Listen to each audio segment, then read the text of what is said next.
పరిశుద్ధాత్మ దేవునికి వందనాలు. అదేవిధంగా పరలోక దేవుని స్వరవించున్న మీ అందరికీ మా హృదయపూర్వక వందనాలు కూడా. మరొకసారి ఉదయ కాల సమయంలో మనం దేవునికి వాక్యాన్ని ధ్యానం చేసుకున్న కృప చూపారు. అందుబట్టి దేవునికి వందనాలు. కనుక మీరు కూడా సంతోషంగా ఆనందంగా ఉండండి పిల్లరా.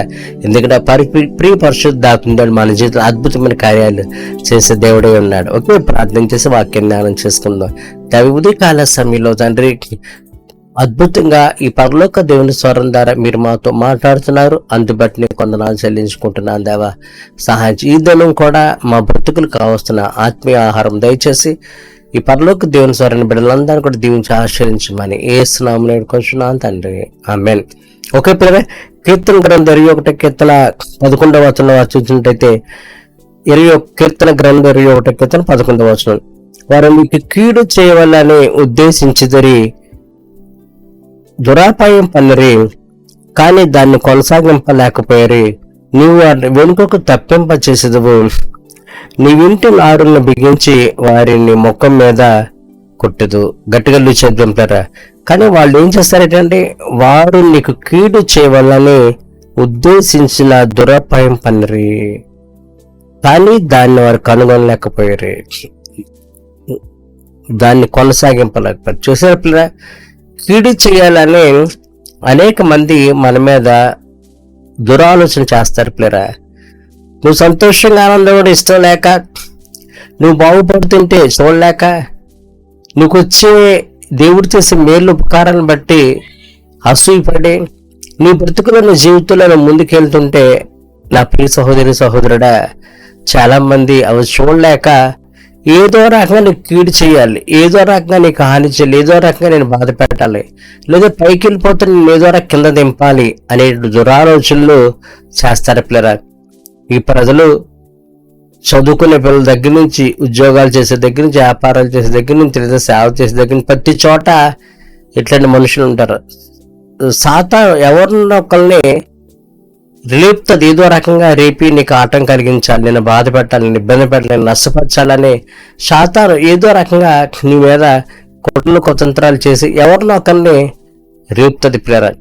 వాళ్ళ దురాలోచన ఏంటంటే నీకు కీడు చేయాలి, నీకు నష్టం కలిగించాలి, నీకు బాధ కలిగించాలి. ఇటువంటి ప్రజలు నీ చుట్టుపక్కల నువ్వు ఎక్కడ ఉంటే అక్కడ చాలా మంది ఉండొచ్చు. యేసునామం జరుగును కాక.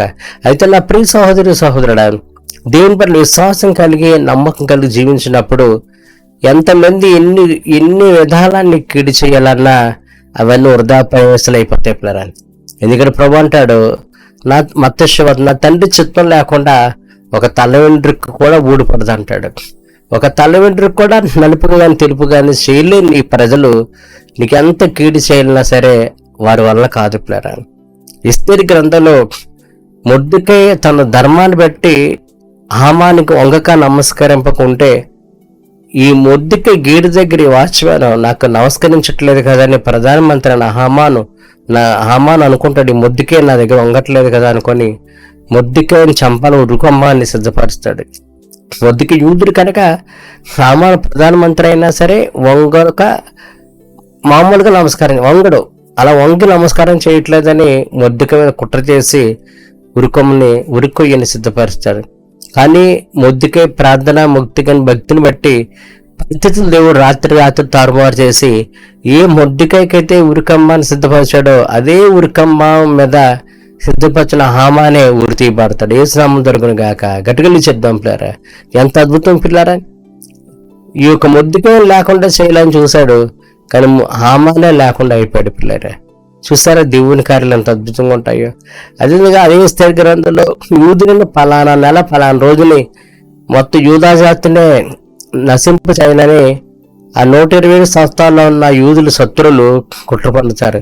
కానీ రాత్రి శాసనాలను దేవుడు మార్పించి ఏ నెల ఏ రోజు యూదులు నాశనం చేయాలనుకుంటారో అదే రోజు అదే నెల అదే రోజుని యూదులు వాళ్ళ శత్రువుల్ని నశింపచేసి వారు లేకుండా చేస్తారు పిల్లరా.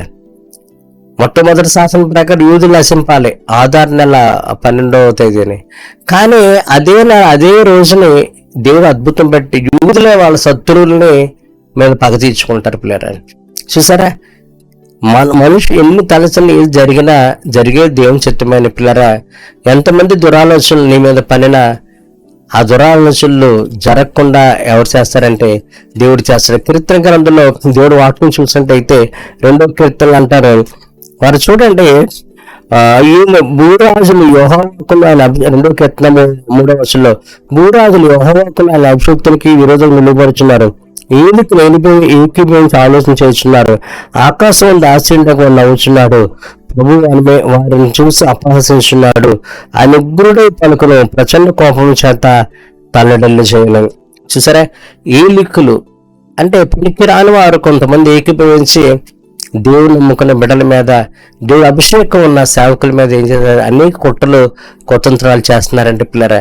అవి ఆకాశం ముందున్న దేవుడు ఏం చేస్తున్నాడంటే చూసి నవ్వుతున్నాడట, పరిహాసిస్తున్నాడు. మీరా నన్ను నమ్ముకుని నా నామం పట్ల విశ్వాసం కలిగిన బిడ్డల్ని మీరు ఏదో కీడు చేయాలనుకుంటున్నారే, లేదా నా సేవ చేసే దేవుని సేవకుల్ని, నా సేవకుల మీద మీరు కుట్రలు కుతంత్రాలు చేస్తున్నారే, నా మీద విశ్వాసంతో జీవిస్తున్న ఈ ప్రజల మీద మీరు కుట్రలు కుతంత్రాలు చేస్తున్నారే అని చెప్పేసి దేవుడు నవ్వుతున్నాడట, పరిహాసిస్తున్నాడట, ప్రచండ కోపం చేత వారిని తత్తరని చేస్తున్నాడు పిల్లలు.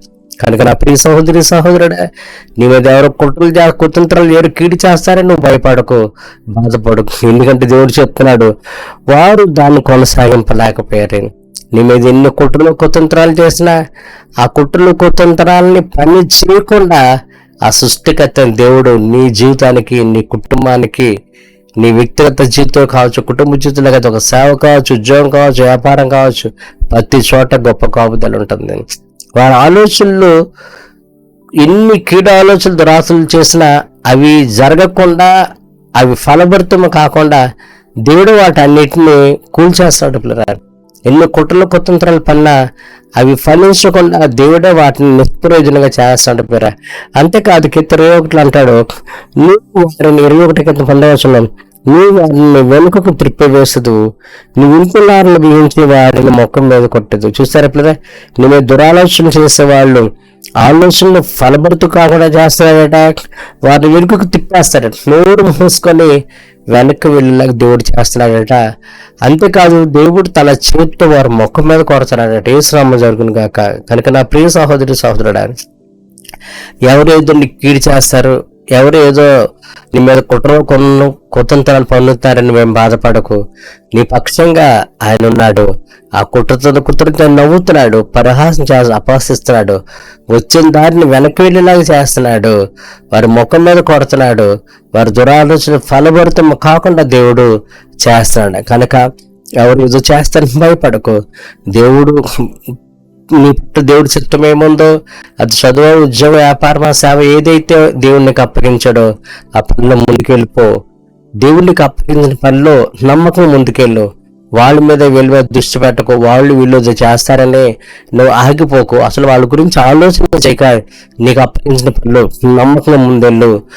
నీకు అప్పగించిన పనులు ముందుకెళ్తుంటే ఆటంకాలు పరిచేవారు ఉండొచ్చు, అభ్యంతరాలు చేసేవాళ్ళు ఉండొచ్చు, నిన్ను కిందకి దింపివేయాలని చూసేవాళ్ళు ఉంటారు, నీకు హాని చేయాలని అనుకునే వాళ్ళు ఉంటారు, నీకు నాశనం కలిగి చేయాలని అనుకుంటారు, నేను బాధ పెట్టాలనుకున్న వాళ్ళు ఉంటారు.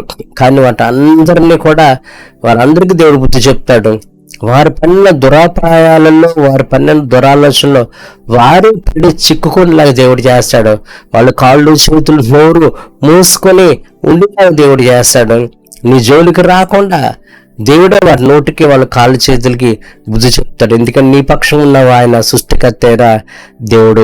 అదే సమయంలో నీవు కూడా ఇతరులకి ఏదో హాని చేయాలి, ఇతరులు కీడు చేయాలి, ఇతరులను ఇబ్బంది పెట్టాలి, వాళ్ళు బాగుపడిపోతున్నారు అనేటువంటి దురాలోచనలు నీవు కూడా కలిగి ఉండకు. ఎందుకంటే అది వాక్యానుసరమైనది కాదు. దేవుడు కార్యం చేసేదాన్ని ఆపగల వాళ్ళు ఎవరు లేరు. ఆయన కార్యం చేయకుండా ఉంటే దాన్ని చేయగల ఎవరు లేరు.